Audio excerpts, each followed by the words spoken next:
To Via the Grapevine, proudly brought to you by Liquor City Claremont, and offering you the chance to learn more about wine, the masters behind them, and even which wines to collect. Today, we head to a family-owned and run estate on the steep southern slopes of the iconic Simonsberg mountain in Stellenbosch. The farm has a history dating back to 1812. However, the first wines were produced in 1995 by the Bausted family. Second generation brother Chris, who's the winemaker, and Rob, head of sales and marketing, have taken over the operation of the winery from their parents with the help of 10 families who live and work on the estate. I speak, of course, of Remhoogte Wine Estate. A very warm welcome, Rob and Chris. Thanks, guys. Yes, thanks for having us.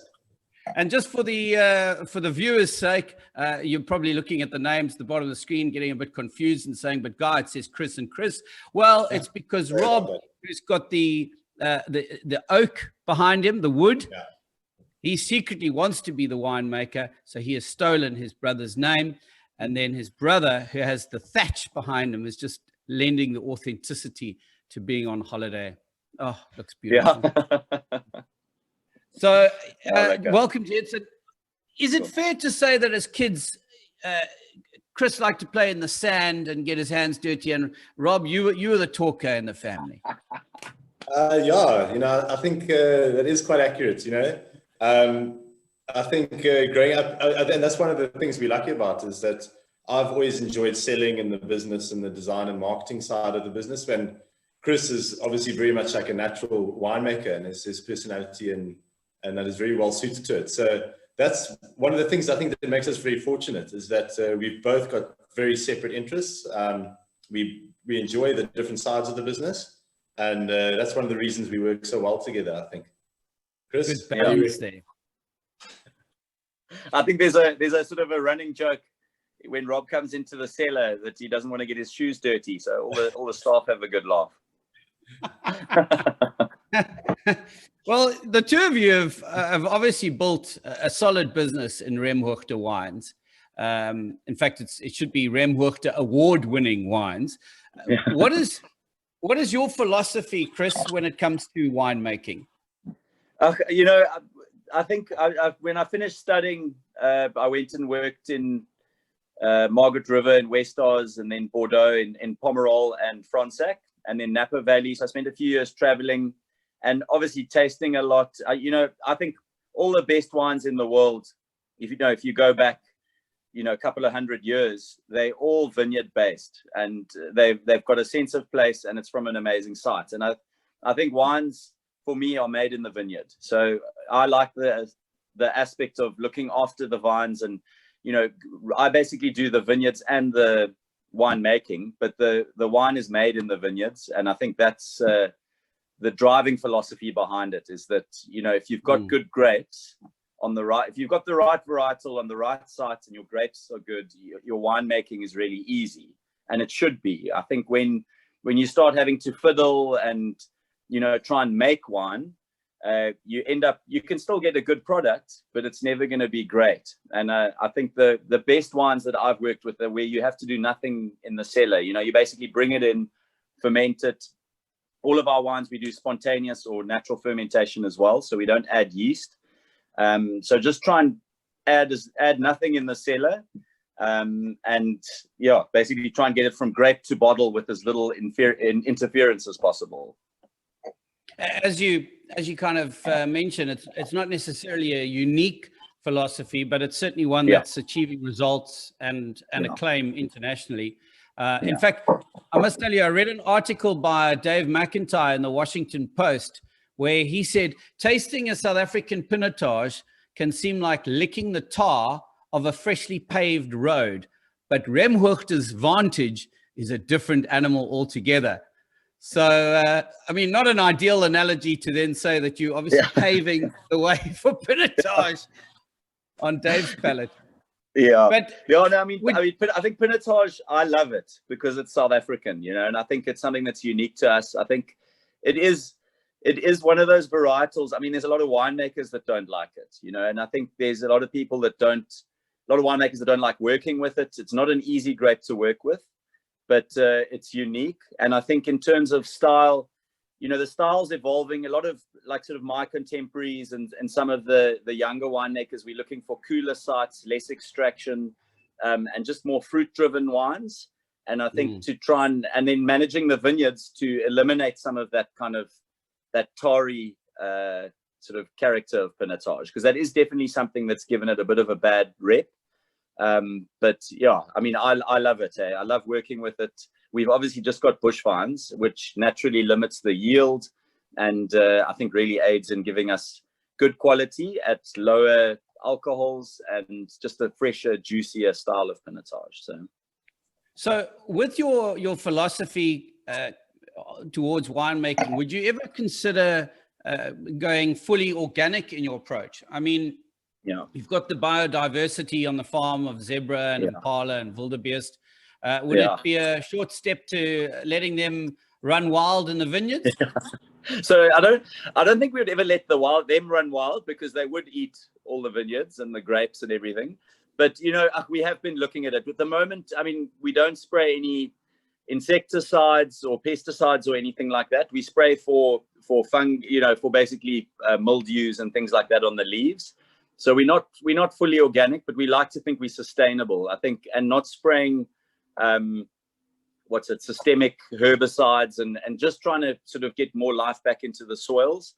So I think long term, you know, it's definitely an option. At the moment, yeah, we haven't looked at going fully organic yet. I think we are farming sustainably, and we're happy with that. You know, we want the soils and that to be good for our kids and our kids' kids, you know, so we're really farming for the future. And I think that's been a bit of a mind shift since I came back. When I came back to the farm, you know, all the sort of under the vines and everything, it looked like a moonscape in harvest. So it was just the green sort of leaves of the vines, and then the rest was all dead. Where now we've got a lot of, you know, we're letting sort of stuff grow under the vines, and not being so aggressive with controlling everything, you know, I think. And so we're not fully organic, but it probably is in the pipeline in the future. I think everything's kind of moving in that direction. Yeah, certainly seems to be a trendy thing to say, whether it comes to food or wine, that you're biodynamic or you're organic rather. Just in terms of the location of the estate, I mean, it's on those slopes. How does the uniqueness of that impact on the types of grapes grown and their quality, for the sake of our viewers?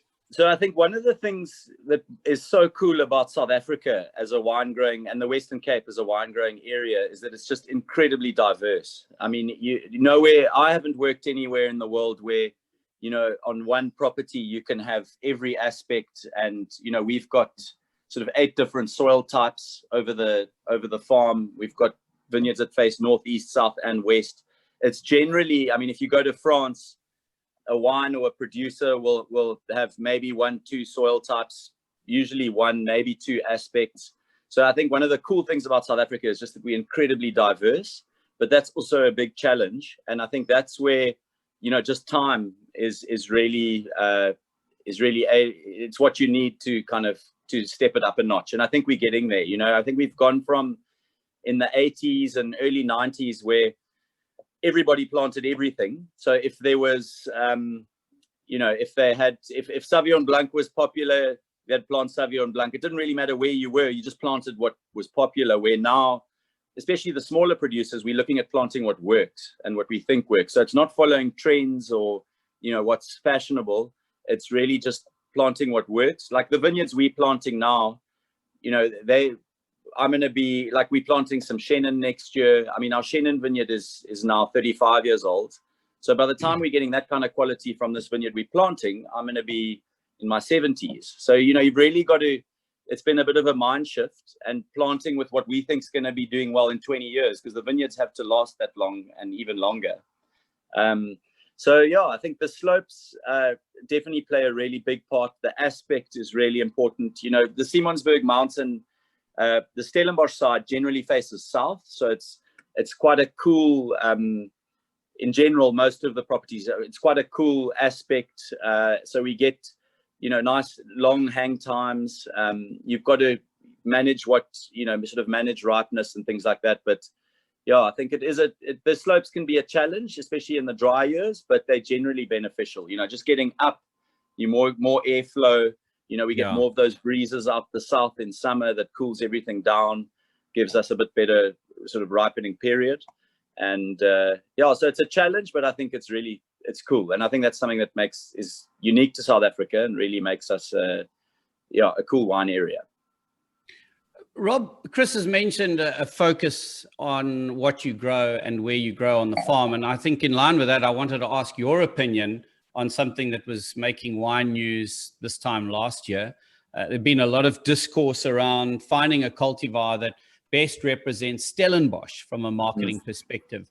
I imagine one of the obvious marketing difficulties is that Stellenbosch has been blessed with many message options.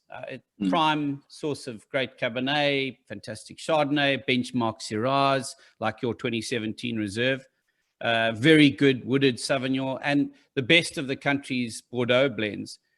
So with all this choice, does it make sense to single out a single cultivar style? What are your thoughts on that? Yeah, I think, it is important for certain regions to specialize in certain cultivars. I mean, that's what all the great wine regions have done well. But like Chris said, I mean, South Africa is so diverse, and Stellenbosch is such a massive region that I think it's very difficult to select certain cultivars as our specialist cultivars. I mean, I think it's more accurate to look at the actual wards where we are in the Simonsberg, the Simonsberg Stellenbosch ward. Like Chris said, we're a lot cooler, and naturally, like the Bordeaux cultivars perform really well. But then they're great sites for Shiraz, and the Rhone cultivars. But the wines, like you said, there's a lot of Sauvignon, there's a lot of Chardonnay. We feel Chenin is a cultivar that performs really well in Stellenbosch. So that's the focus on the white wines for us. So it is very difficult, I think, to say Stellenbosch can only produce certain cultivars very well because of the diversity. And I think our message needs to be more premium. So whatever we are producing, it's planted in the right site, it's farmed properly, and all the vineyards are very low yielding, and so more on quality. But Cabernet Sauvignon, I think they've done really well, and they've really positioned Stellenbosch as the leader in South Africa for producing really great cabs. But that's definitely not to say that that's the only cultivar that will perform really well in Stellenbosch. So it's difficult because of our diversity. I think it is very difficult to select only a few cultivars when there are so many that are performing well.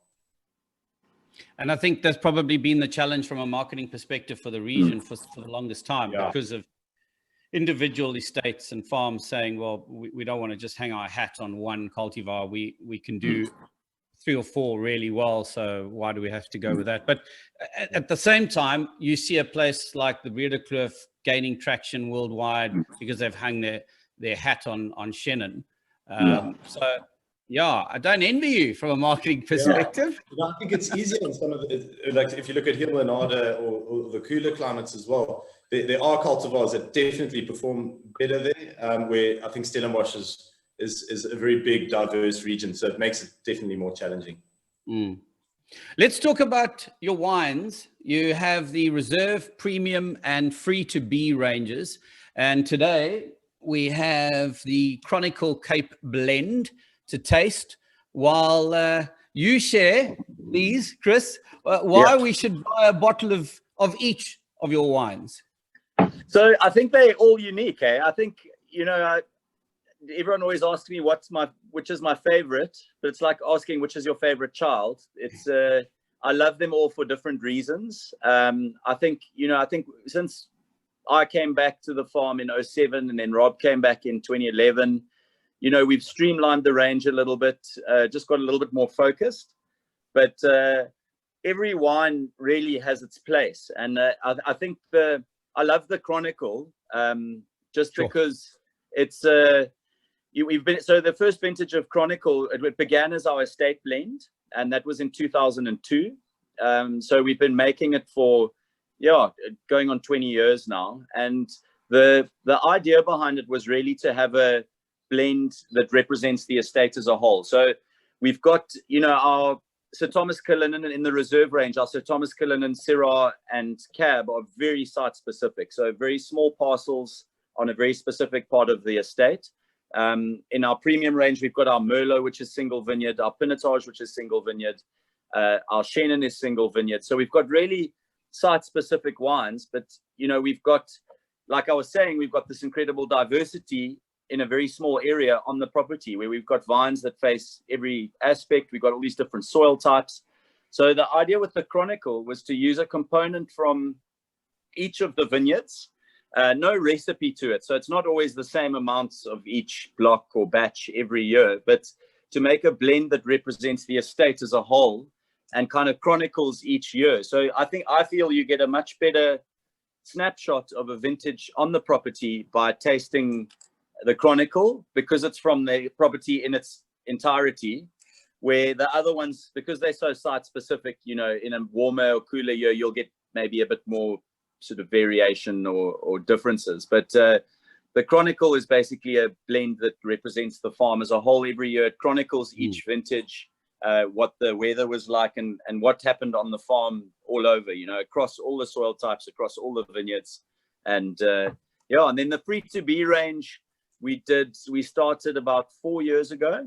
The idea was just for me to have a bit more freedom to kind of experiment with different varietals, stuff that we wouldn't usually do in the Remhoogte range. So Remhoogte, because it's been going, since my dad started in 95, we've got people that have been drinking it for a long time. People kind of know what to expect. So we can't deviate too far from what we do and what goes into the bottle on those, where the free to be's, I can really do anything. So that was sort of a project to keep it fun in the cellar for me. And I mean, the free to be, the red began as a carbonic Syrah. So inspired by the Beaujolais where they use Gamay, I basically did whole bunch uncrushed ferments with Syrah.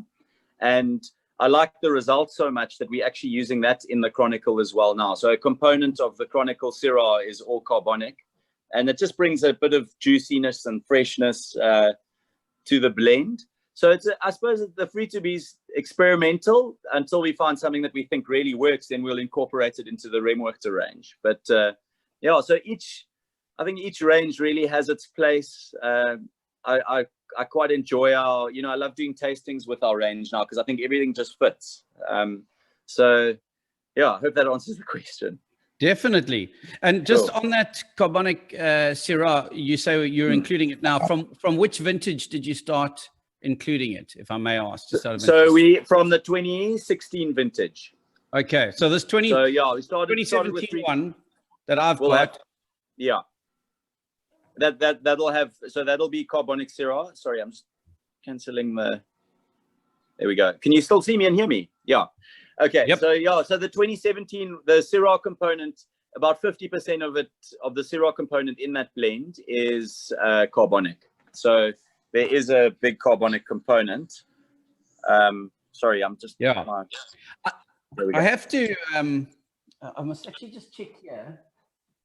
Oh, I'm quite chuffed, Rob. The Magnum is also 2017. So I'm okay. I've got some good stock here. It's more Liquor City, I think. This is the thing. So and in fact, Wine Mag sent out a thing, I think it was yesterday or the day before, kind of really confirming that 2017 and 2015 have been declared the greatest vintages. I know a lot of winemakers are saying 2020 is going to be incredible as well. That's awesome. But let's just focus for a moment. This is 2017. It's available from Liquor City Claremont at a fantastic special, isn't it, Rob? Yeah, we did we've done a deal there with Liquor City, so they've got it at a great price and a nice little display in the store. They've been great. They've really supported us now during these challenging times, in the retail side. And it's a great store, great selection, and they've got the Chronicle at a very good price. I love the artwork on your premium range. Who is responsible for that? And I suppose, what does this, I don't know if you can see it there, what does this Chronicle label represent specifically? So there's a lot going on there. So the labels, we did the change about 3 or 4 vintages ago. It was done by Fannekelor in Stellenbosch, friends of ours. They did a fantastic job. I mean, we really wanted, in the premium range to, I think represent Chris's style a bit more, where the reserves, we've kept a very traditional Stellenbosch label. On the premium range like this on the Chronicle, it's a lot more contemporary, a lot more interesting. And this specific label, it's really, there's a lot going on there. Obviously we want to tell the story of the wines being handmade by everything done in the vineyards by the families that live on the estate. It's indicating the seasons. The hand is holding a watch, which is capturing the time, and which is really why it's called the Chronicle. It's the story of the time being the vintage and the place being the farm. But Chris says that's what time I come into the office. I think it's 8:30, which isn't true. 20 past 8 on my clock. The farm starts about an hour earlier than that. But, but yeah, I mean, it's really, also the sustainable side of winemaking, with the butterfly. And so it's saying a lot, but I think the main message is just telling the story of all these elements coming together to create a wine that tells the story of the whole estate and the time capturing the vintage. Because all our wines are very vintage specific. So that's the Chronicle label, and it's called the Chronicle because it's the Chronicles of Remhoogte as our estate blend. Indeed. I want to congratulate you both on the recent acknowledgement your Remhoogte Aspect 2016 Merlot received in the 4th annual Merlot report convened by Wine Mag. 52 entries from 45 producers, and yours won a spot in the top 10 best wines overall. Congratulations, gentlemen. Yes. Cheers. Yeah. Sure, absolutely sensational. Yeah, the Merlot as well. We were also actually top 10 last year as well. Yeah. So Merlot is a cultivar that performs well, yeah. It's maybe a stinker of a question, and Chris mentioned before, oh yeah, when people ask me about my favorite wine, it's like asking a favorite kid. But I'm going to ask it regardless, because being brothers in the business together, it'll be interesting to hear your individual opinions. If you were to choose only 3, so I'm not putting you on the spot for your best, but only 3 of your wines to best communicate the ethos of Remhoogte Wine Estate in a bottle, what 3 wines would you choose? I'll let Rob answer first. Okay, we're probably going to choose the same. So, I mean, I would have to say I reserve the Honey Bunch Chenin Blanc as one of them. That's, it's a single vineyard Chenin from a vineyard planted in 1987. It's a bunch selection, so it's really special. It's really unique to Remhoogte, and it's a fantastic example of Chenin Blanc. So that would be the one. The other one would have to be the Chronicle. I mean, it's our estate blend. It's got components from all 19 red vineyards. So as a wine, it's the only one that has a component from everything. So it really tells the story of the whole estate and is very uniquely Remhoogte. And then I think the third one would be our flagship red, which is our Sir Thomas Cullinan, and that is our reserve red. It's Merlot driven with cab, usually 70 or 80% Merlot, and the remainder being cab, and just a fantastic wine. I think it really, again, represents Remhoogte and really has something in it that I think a common thread that runs through all our wines, but is definitely something unique about them. And those are the 3 that I would say, if you had to pick only 3, those are the ones I'd choose. That's phenomenal. That's the head of marketing and sales for Remhoogte, advising you what wines you should go with. And now we hear from the man who makes them if it's completely opposite. Yeah. So I like from my side, I think, if I had to put a wine or wines into a flight against, international wines, I think, Honey Bunch and Sir Thomas are 2 flagships. Those are kind of putting our best foot forward. Yeah. So I would definitely go with those 2. And then, I would agree with Rob on the Chronicle. I mean, it's difficult because I really like all of them, but I think the Chronicle's it's a fun wine to make. I really enjoy making the blend. It's something we do as a family, and, it's just with working with all those different components, I'd really enjoy that side of it. So I would have to go with those three as well. I think to represent as a representative three from the estate. Yeah. I think they would all that would probably be my list as well. Well, that's brilliant, because there's a great synergy between what you do in the vineyards and what Rob is trying to do in the marketplace. So well done, gentlemen. It wasn't Thanks a test question, by the way, either. Yeah. I was genuinely intrigued to see how two brothers would feel. I'm sure you've had some fatigue around answering this next question, but it's a proudly South African story to tell, and one that gives the wine a very special heritage. And the pronunciation that you give it is also slightly different, Chris, to what I thought it was. Yeah. The Sir Thomas, I say Cullinan, you say? Cullinan. Oh, but it sounded different when you said it. Cullinan. And I didn't want to, it's your great-grandfather, not mine, so I don't want to get the pronunciation wrong. No, Cullinan's good. That's how you say it. Okay, brilliant. So obviously named after your great-grandfather and linked to a crown jewel. Please share the story of the Sir Thomas Cullinan and mainly of your great-grandfather. Yeah, so I mean, he came over with his family, and his dad actually had a transport business. He was with ox wagons, obviously, in the mid 1800s, transporting, sort of goods and things all over the country. And then he actually passed away when Thomas and the other siblings were quite young, and Thomas being the oldest, he wasn't that interested in sort of taking over the family business. Sort of started following the gold and diamond rush. He got to Kimberley too late, but basically ended up settling in Johannesburg. He had a passion for sort of geology and semi-precious stones and stuff, and would collect them. And he actually found this volcanic chute, which is where the Cullinan mine is today, and tried to buy it from the farmer because he thought he might find diamonds. And the farmer actually said no, he's not interested in selling.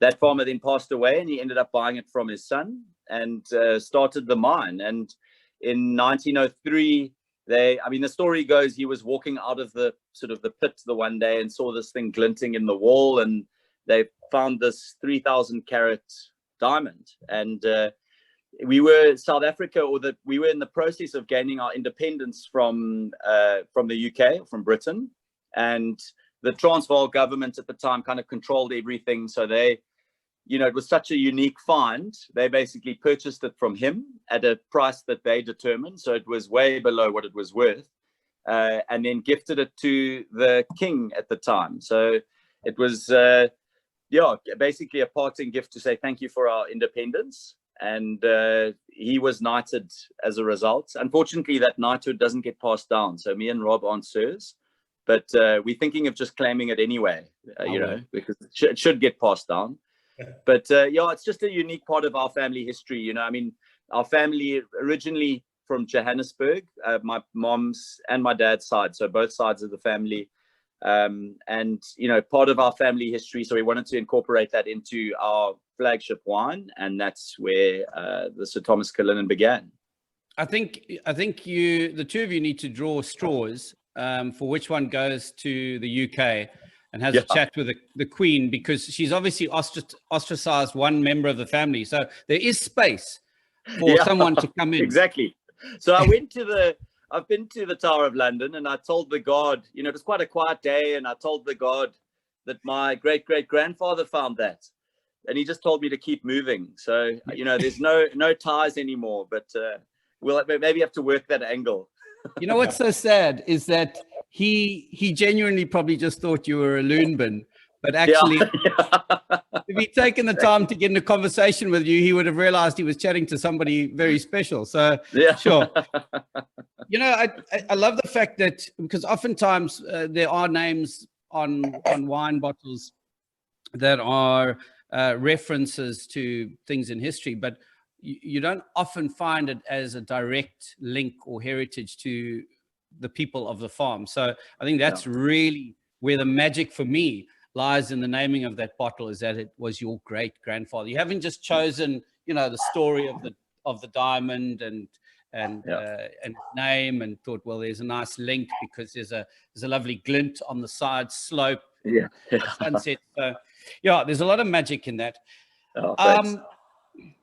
You've got a wine tasting room, which I've never visited, but I've seen on the internet. It's got incredible vistas.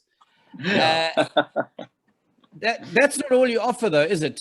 Rob, do you want to tell us about the craft beer and the accommodation that you offer? Yeah, no, sure, guy. I mean, like you said, we're very lucky. We've got a view out over Stellenbosch and the surrounding mountains, and a very nice tasting room, which you must definitely visit when you're next in the area.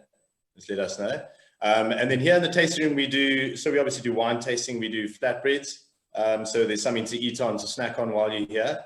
And then the craft beer was something that Chris and I started in 2012. So it was really in the early days of the whole craft beer industry. I was at SAB before I came to the family business. So, I was more of a beer drinker, unfortunately. I've learned, to be a bit more classy with wine these days.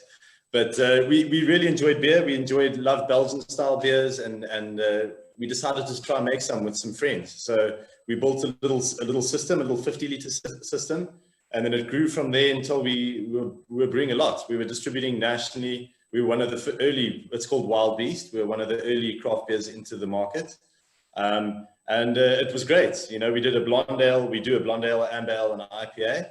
And I also enjoy doing a blonde ale, if I'm honest. Yeah. Blonde ale. one of the favorites, definitely.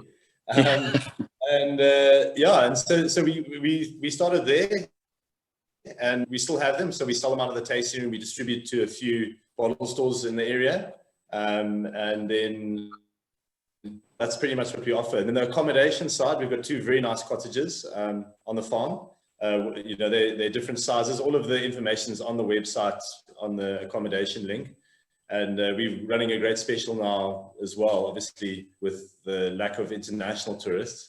But it's just great. We're 5 kilometers from Stellenbosch. It's close to Cape Town. It's a nice little weekend getaway. So that's sort of our offering here. But the tasting room is great. We renovated it too. It's we've got, you sit on the veranda and you overlook the game camp with the wildlife in the Stellenbosch Mountains. So great setting to enjoy some wines. Sounds like you've covered everything from the wine tasting to the palate cleanse in between the wines, that being craft beer, to the need to stay over. You sleep over, yeah. Brilliant. Cool. Gents, I don't want to keep you much longer. I know you probably I know, Rob, you got some work to do. Chris, you just got to go and surf or something. But I've got some quick fire questions that I want to end with very quickly. And just the first answer that comes into your mind, fire that off at me. And we'll start off with you, Chris, if we can. Cool. Favorite, and this is maybe a bit of a stinker as well, but hey, just the first word that comes to your mind. Favorite grape variety to farm? Sure. Merlot. Brilliant. Easy as that, eh? You see, I take the whole discussion out of it and the analysis of why, it just boom, Merlot. Okay, so for both of you, snook or venison? Venison. Venison, yeah. Venison. Is that so? Can we expect to hear gunshots on the farm in the late evening? No. Morning. In the morning, what are we having? Are we having moer coffee or a rooibos cappuccino? Moer coffee. Sure. On the same page. Eh? I think this question should be directed just to Rob, because we know where that Chris is on holiday at the moment. Although we don't really know if he's at the beach, so I suppose it could be bush or beach. Sorry, there. Bush or beach for a holiday? Bush or beach? I'd have to. It's a difficult one, but I'd have to say beach. Yeah, that's very interesting. That's very interesting to me, because in reading up on the two of you, I see that your parents were involved in building game lodges, And you both answered beach, not bush. So your dad must be very proud. Yeah. We did. I mean, I think we love both. I think one of the cool things about the wine industry and some of the places that I've worked is that there's good waves, you know, at most of the wine areas on the coast. You know, if you go to California or Bordeaux, Australia, you know, there's some really fun surf. So they kind of go together well. And Rob, you were going to say something as well? Yeah, no, I think, you know, we were fortunate to spend a lot of time in the bush, in the low veld, and my father had a farm in Ladysmith in the Clan Karoo for a while. But I think it's more the love of the ocean, and that really is the reason that we choose beach. I'm sure my parents would also choose beach right now, to be honest. Last question for you. Barefoot with veldskoen or Crocs? Chris likes Crocs, so no. I went through a Croc phase in the cellar, but veldskoens all the way, man. And Rob, you're just going to avoid that answer, hey? Oh, no, I'm going veldskoen. Yeah, I'm proud to say I've never owned a pair of Crocs. Very proud. Also proud, same. Well, thank you, gentlemen. It's been wonderful chatting with both of you, Rob and Chris Boss from Remhoogte Wine Estate. Cheers to you both. Cheers. Thanks, and thanks. I wish you the best of luck and success post-pandemic 2020, whenever it will actually finally come to an end. And that wine sales will continue to increase. That's why we do things like this, to try and convince you to save SA wine by buying the wines that we feature. So all the best to you. Thanks, Guy. Thanks so much for having us. Thanks, Guy. Cheers. And Liquor City Claremont too. Yes, of course. Get along to Liquor City Claremont to buy Remhoogte wine. And as we've mentioned, they've got a fantastic special on at the moment with the Chronicle Cape Blend. If you fancy your luck, then just answer the easy question here on the Via the Grapevine Facebook page, and you could win a case of Chronicle Cape Blend. This Via the Grapevine was brought to you by Liquor City Claremont. Visit their wine emporium for a journey via the Grapevine.